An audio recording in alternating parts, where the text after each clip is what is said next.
Perlindungan penularan pada masyarakat. Apa ya yang harus kita lakukan? Simak video ini.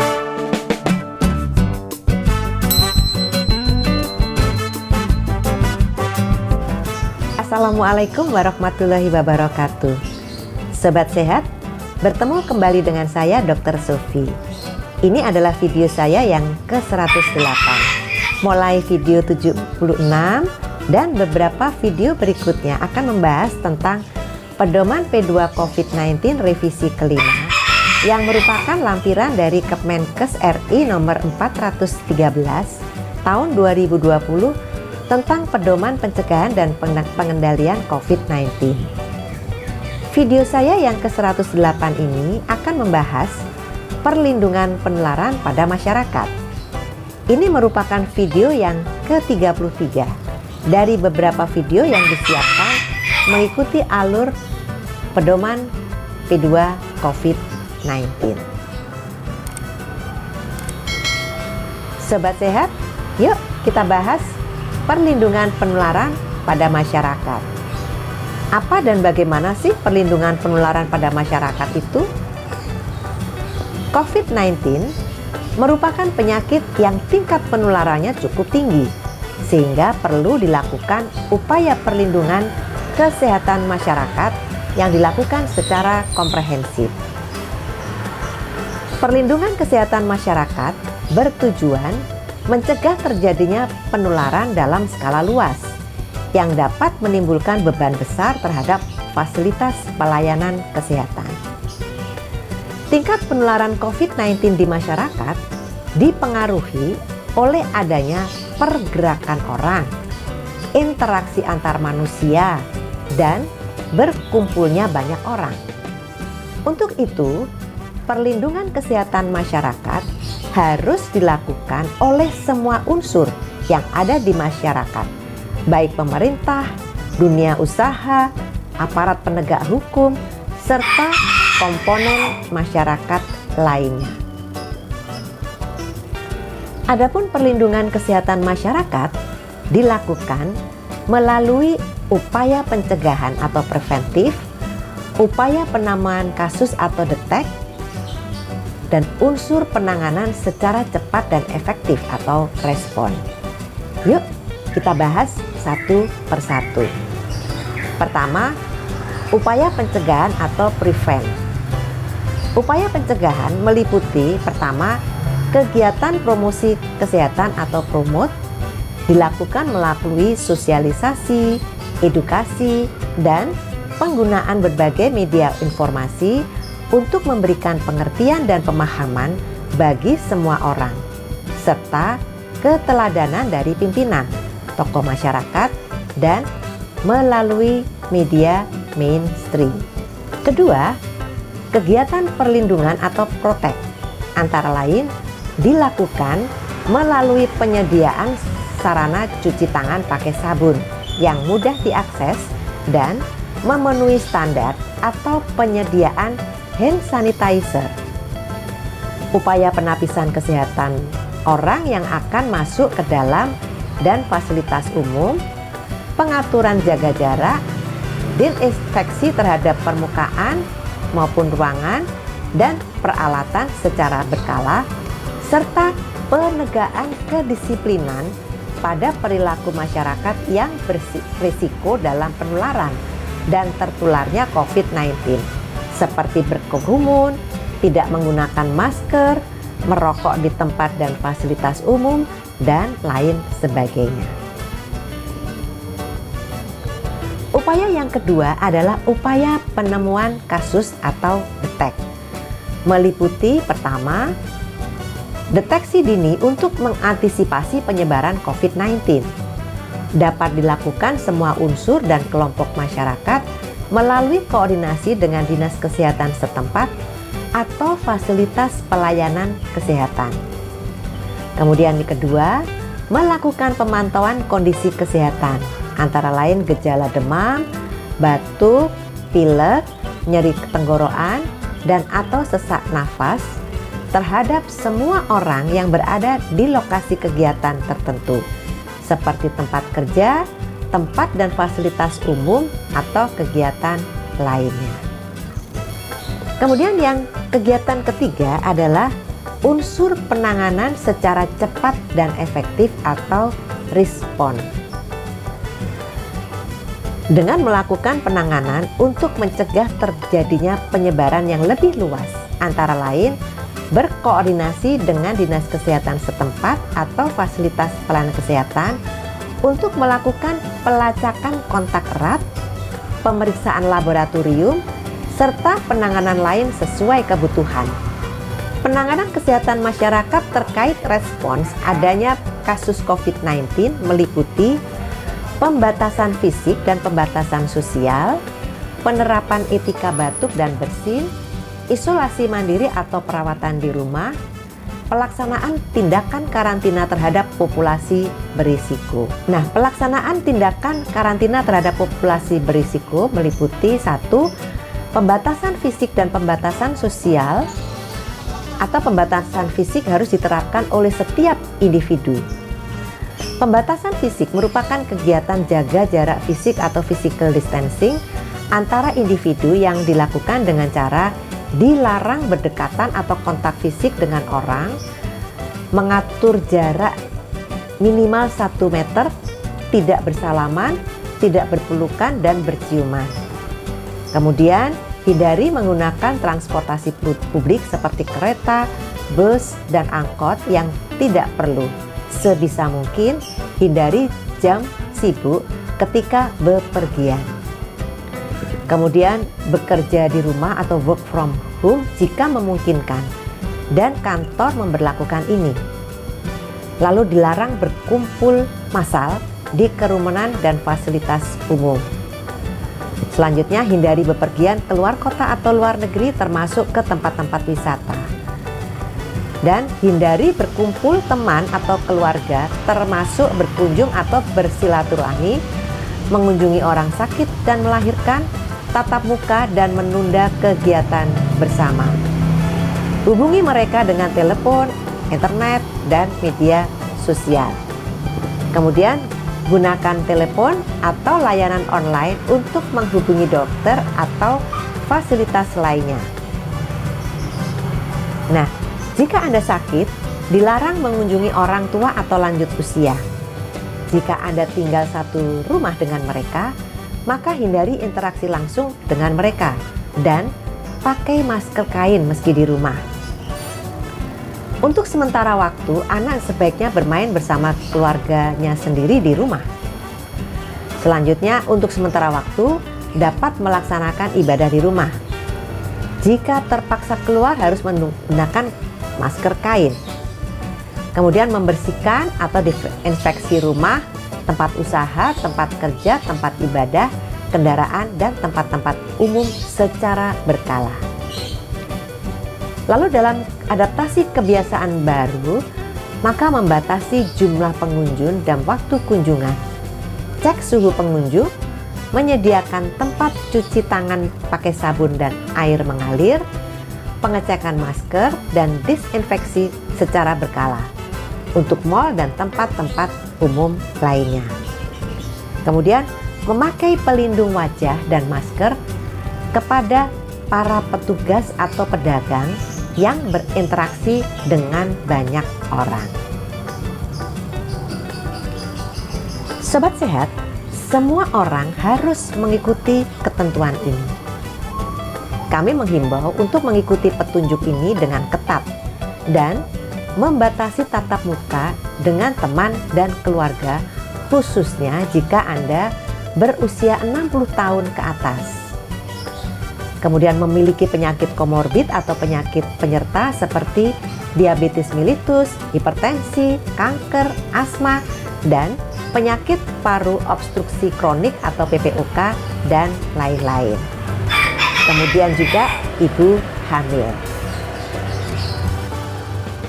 Pada suatu wilayah yang telah terjadi penularan COVID-19 di komunitas, jadi yang keempat ya, perlu dilakukan tindakan pembatasan sosial berskala besar atau PSBB untuk mencegah kemungkinan penyebaran COVID-19 dengan tetap memperhatikan pembatasan fisik. PSBB diberlakukan berdasarkan pada pertimbangan epidemiologis, besarnya ancaman, efektivitas, dukungan sumber daya, teknis operasional, pertimbangan politik, ekonomi, sosial, budaya, pertahanan, dan keamanan. PSBB paling sedikit meliputi meliburkan sekolah dan tempat kerja, pembatasan kegiatan keagamaan, dan atau pembatasan kegiatan di tempat atau fasilitas umum.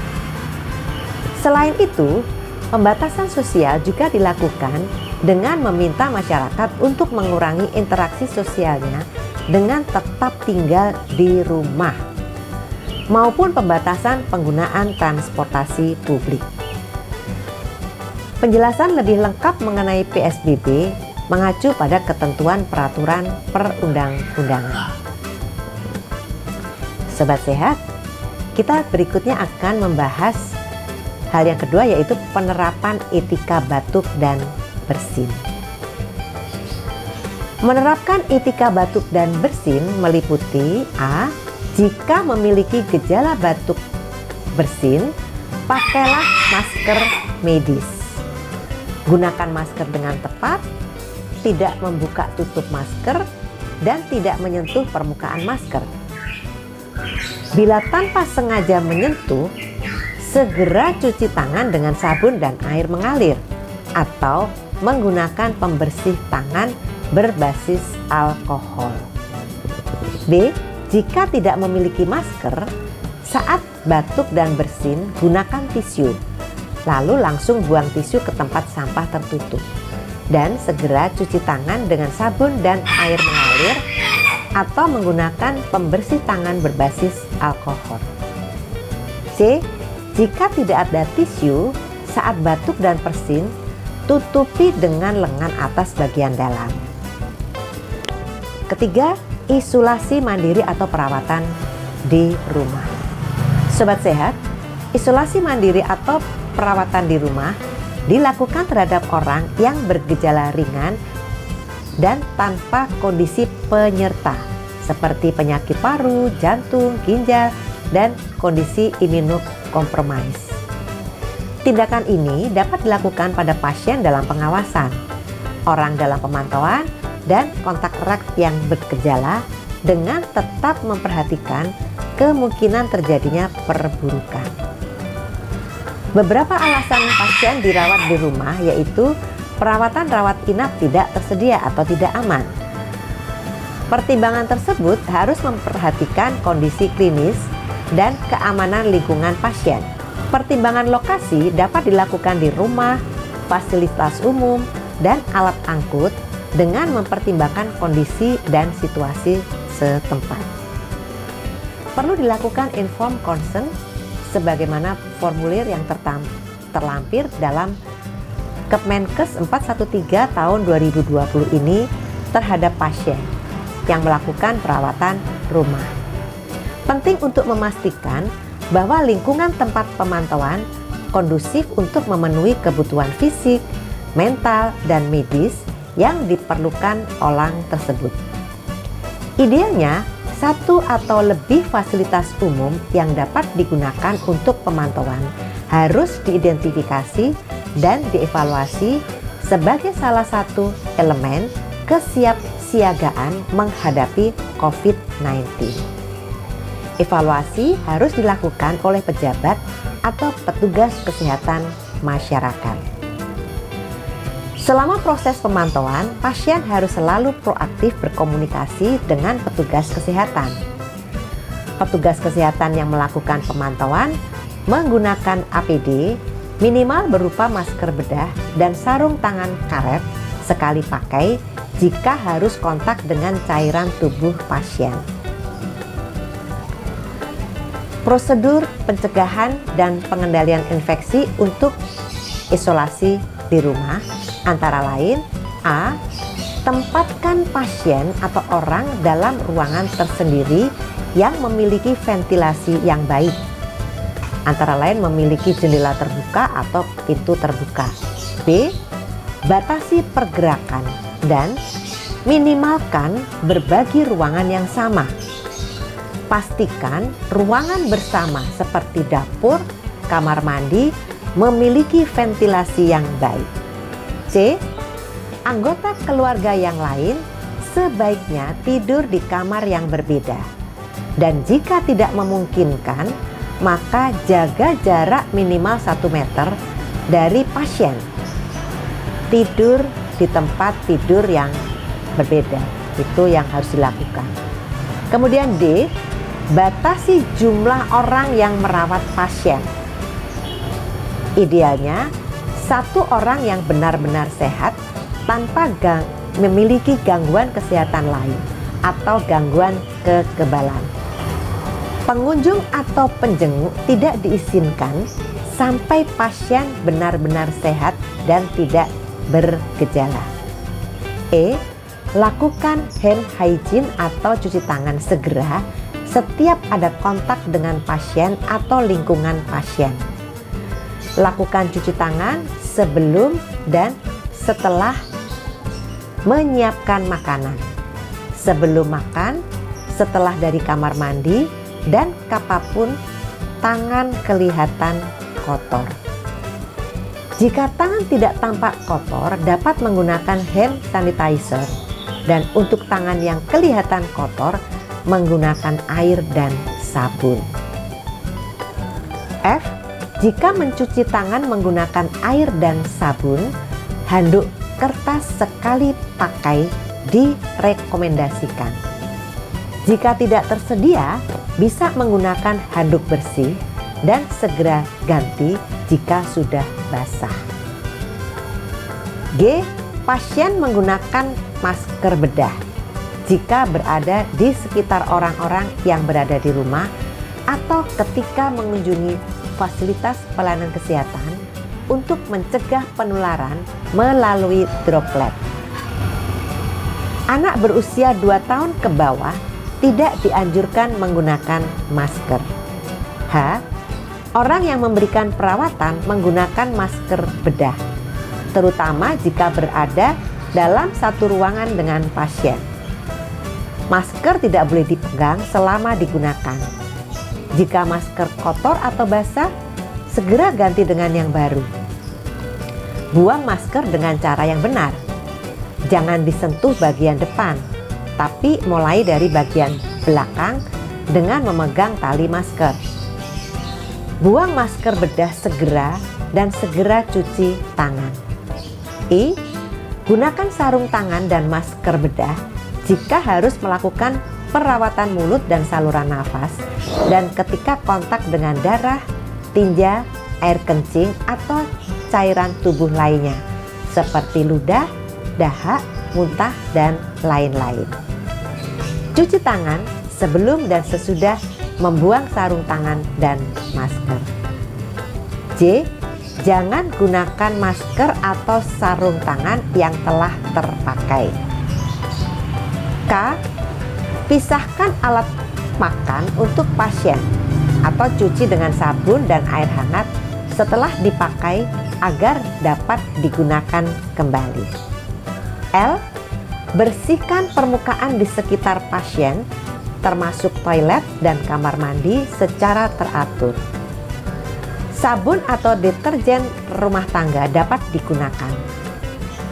Kemudian larutan NaOCl 0,5% setara dengan 1 bagian larutan pemutih dan 9 bagian air. M. Cuci pakaian, spray, handuk, masker kain pasien menggunakan sabun cuci rumah tangga dan air atau menggunakan mesin cuci dengan suhu air 60-90 derajat Celcius dengan deterjen dan keringkan. Tempatkan pada kantong khusus dan jangan digoyang-goyang dan hindari kontak langsung kulit dan pakaian dengan bahan-bahan yang terkontaminasi. Menggunakan sarung tangan saat mencuci dan selalu mencuci tangan sebelum dan setelah menggunakan sarung tangan. N. Sarung tangan, masker, dan bahan-bahan sisa lain selama perawatan harus dibuang di tempat sampah di dalam ruangan pasien yang kemudian ditutup rapat sebelum dibuang sebagai kotoran infeksius. Hindari kontak dengan barang-barang terkontaminasi lainnya seperti sikat gigi, alat-alat makan minum, handuk, pakaian, dan spray. P. Ketika petugas kesehatan memberikan pelayanan kesehatan ke rumah, maka selalu perhatikan APD dan ikuti rekomendasi pencegahan penularan penyakit melalui droplet. Sobat sehat, selanjutnya kita akan bahas keempat, yaitu pelaksanaan tindakan karantina terhadap populasi berisiko. Tindakan karantina dilakukan untuk mengurangi risiko penularan dan identifikasi dini COVID-19 melalui upaya memisahkan individu yang sehat atau belum memiliki gejala COVID-19, tetapi memiliki riwayat kontak dengan pasien konfirmasi COVID-19 atau memiliki riwayat bepergian ke wilayah yang sudah terjadi transmisi lokal. Tindakan karantina dilakukan terhadap populasi berisiko seperti kontak erat dan pelaku perjalanan dari luar negeri. Karantina dilakukan terhadap kontak erat untuk mewaspadai munculnya gejala sesuai definisi operasional. Lokasi karantina dapat dilakukan di rumah, fasilitas umum, atau alat angkut dengan mempertimbangkan kondisi dan situasi setempat. Penting untuk memastikan bahwa lingkungan tempat pemantauan kondusif untuk memenuhi kebutuhan fisik, mental, dan medis yang diperlukan orang tersebut. Idealnya, satu atau lebih fasilitas umum yang dapat digunakan untuk observasi harus diidentifikasi dan dievaluasi sebagai salah satu elemen kesiapsiagaan menghadapi COVID-19. Evaluasi harus dilakukan oleh pejabat atau petugas kesehatan masyarakat. Setiap akan melakukan karantina, maka harus mengkomunikasikan dan mensosialisasikan tindakan yang akan dilakukan dengan benar untuk mengurangi kepanikan dan meningkatkan kepatuhan. Antara lain A. Masyarakat harus diberikan pedoman yang jelas, transparan, konsisten, dan terkini saat diberikan informasi yang dapat dipercaya tentang tindakan karantina. B. Keterlibatan masyarakat sangat penting jika tindakan karantina harus dilakukan. C. Orang yang dikarantina perlu diberi perawatan kesehatan, dukungan sosial, dan psikososial, serta kebutuhan dasar termasuk makanan, air, dan kebutuhan pokok lainnya. Kebutuhan populasi rentan harus diprioritaskan. D. Faktor budaya, geografis, dan ekonomi mempengaruhi efektivitas karantina. Penilaian cepat terhadap faktor lokal harus dianalisis, baik berupa faktor pendorong keberhasilan maupun penghambat proses karantina. Pada pelaksanaan karantina harus memastikan hal-hal sebagai berikut. A. Tata cara dan perlengkapan selama masa karantina. Tata cara karantina meliputi 1. Orang-orang ditempatkan di ruang dengan ventilasi cukup, serta kamar tersendiri yang dilengkapi dengan toilet. Jika kamar tersendiri tidak tersedia, pertahankan jarak minimal 1 meter dari penghuni rumah sakit. Meminimalkan penggunaan ruang bersama dan penggunaan peralatan makan bersama, serta memastikan bahwa ruangan bersama, dapur, kamar mandi memiliki ventilasi yang baik. Kedua, pengendalian infeksi lingkungan yang sesuai seperti ventilasi udara yang memadai, sistem penyaringan, dan pengelolaan limbah.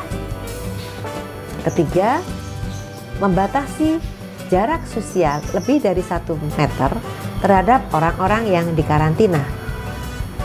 4. akomodasi dengan tingkat kenyamanan yang sesuai, termasuk penyediaan makanan, air dan kebersihan, perlindungan barang bawaan, perawatan medis, komunikasi dalam bahasa yang mudah dipahami mengenai hak-hak mereka, ketentuan yang akan disediakan, berapa lama mereka harus tinggal, apa yang akan terjadi jika mereka sakit. Kemudian informasi kontak kedutaan bagi warga negara asing. Kelima, bantuan bagi para pelaku perjalanan.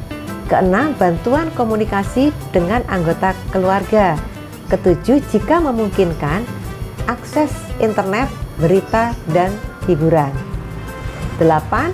Dukungan psikososial. 9. Pertimbangan khusus untuk individu yang lebih tua dan individu dengan kondisi komorbid karena berisiko terhadap risiko keparahan penyakit COVID-19. Selanjutnya yang B, tindakan pencegahan dan pengendalian infeksi minimal. Berikut langkah-langkah pencegahan dan pengendalian infeksi yang harus dilakukan untuk memastikan lingkungan aman dipergunakan sebagai tempat karantina. Pertama, deteksi dini dan pengendalian. Antara lain, A. Setiap orang yang dikarantina dan mengalami demam atau gejala sakit pernafasan lainnya harus diperlakukan sebagai suspek COVID-19. Kemudian yang B. Terapkan tindakan pencegahan standar untuk semua orang dan petugas. Kedua, cuci tangan sesering mungkin, terutama setelah kontak dengan saluran pernafasan, sebelum makan, dan setelah menggunakan toilet. Cuci tangan dapat dilakukan dengan sabun dan air atau dengan hand sanitizer yang mengandung minimal alkohol 70%. Penggunaan hand sanitizer yang mengandung alkohol lebih disarankan jika tangan tidak terlihat kotor. Bila tangan terlihat kotor, cucilah tangan menggunakan sabun dan air. 3. Pastikan semua orang yang diobservasi menerapkan etika batuk. 4. Jangan menyentuh mulut, hidung, dan mata. 5. Pengendalian administratif.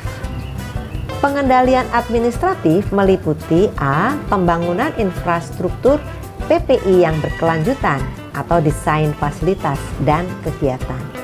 B. Memberikan edukasi pada orang yang diobservasi tentang PPI. Semua petugas yang bekerja perlu dilatih tentang tindakan pencegahan standar sebelum pengendalian karantina dilaksanakan. Saran yang sama tentang tindakan pencegahan standar harus diberikan kepada semua orang pada saat kedatangan. Petugas dan orang yang diobservasi harus memahami pentingnya segera mencari pengobatan jika mengalami gejala. C. Membuat kebijakan tentang pengenalan awal dan rujukan dari kasus COVID-19. Selanjutnya keenam, pengendalian lingkungan.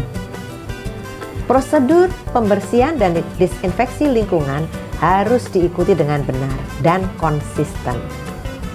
Petugas kebersihan perlu diedukasi dan dilindungi dari infeksi COVID-19. Dan petugas kebersihan harus memastikan bahwa permukaan lingkungan dibersihkan secara teratur selama periode observasi. A. Bersihkan dan disinfeksi permukaan yang sering disentuh, seperti meja, rangka tempat tidur, dan perabotan kamar tidur lainnya setiap hari dengan disinfeksi rumah tangga yang mengandung larutan pemutih encer.